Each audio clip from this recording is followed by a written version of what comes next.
What is modernism? June 9, 1996. My dear people, the recent bombardment of our Catholic people with specious questionnaires concerning the future of our Catholic heritage prompts one to ask the following questions.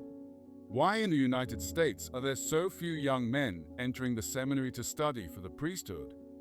Why are there so few young women entering convents? Why are there so few converts to the Catholic faith?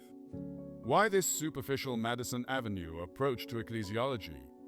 An early church father wrote, "The blood of martyrs is the seed of the faith." Historically, the church experiences a burst of vitality when there is rampant persecution. But there must be faith before there can be a persecution. Then persecution can feed a further growth in the faith. Jesus speaks clearly. No one who has given up home, brothers or sisters, mother or father, children or property for me and the gospel, who will not receive in this present age 100 times as many homes, brothers and sisters, mother, children and property, persecution besides. Mark chapter 10, verse 29. Persecution is an effect, not a cause. Of what part of our Catholic faith is Jesus speaking? He is not speaking directly of faith in doctrine, but faith in his moral teachings.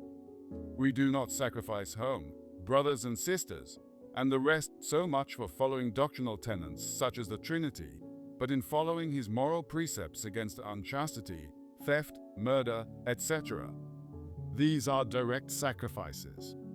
We have to make real sacrifices if we wish to be good. And these sacrifices for goodness are the direct sources of persecution. Persecution does not come generally from those who hate to hear about the Trinity, but from those who have lost their faith, or from those who have not repented of unchastity, theft, murder, and hate to hear that they should be doing so. Faith in doctrine logically follows faith in morality, but faith in doctrine is not the usual source of persecution. St. Paul teaches the same when he states, "And all who want to live piously in Christ Jesus will suffer persecution." Second letter to Timothy, chapter 3, verse 12. It is not just claiming to follow Christ that will lead to persecution, but leading a godly life in Christ, holding to Christ's moral teaching without falling into the worldwide spiritual disease of self-righteousness in disobedience to God's laws. Why has there been so little persecution of Catholics in the United States up to now?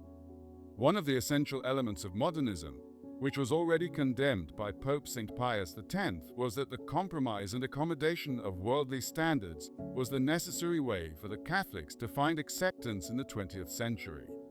90 years after the Pope's condemnation, modernism has a stranglehold on the Catholics in America.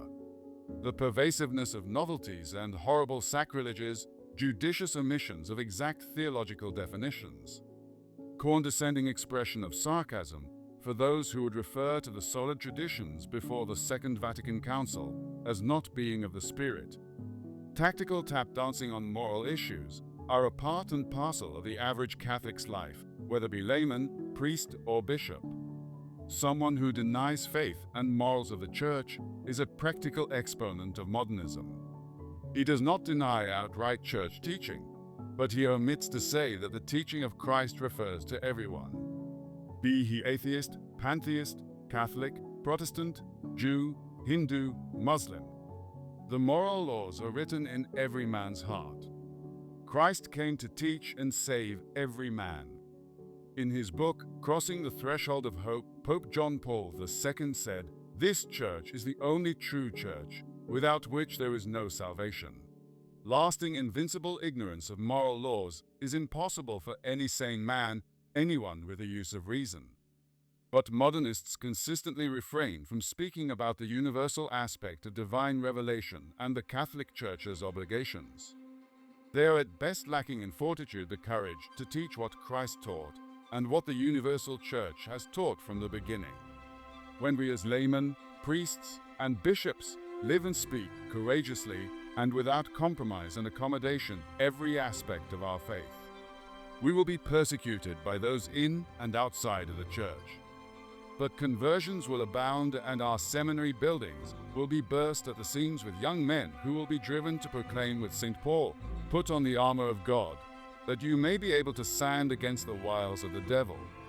For our wrestling is not against flesh and blood, but against principalities and powers, against the world rulers of this darkness, against the spiritual forces of wickedness on high.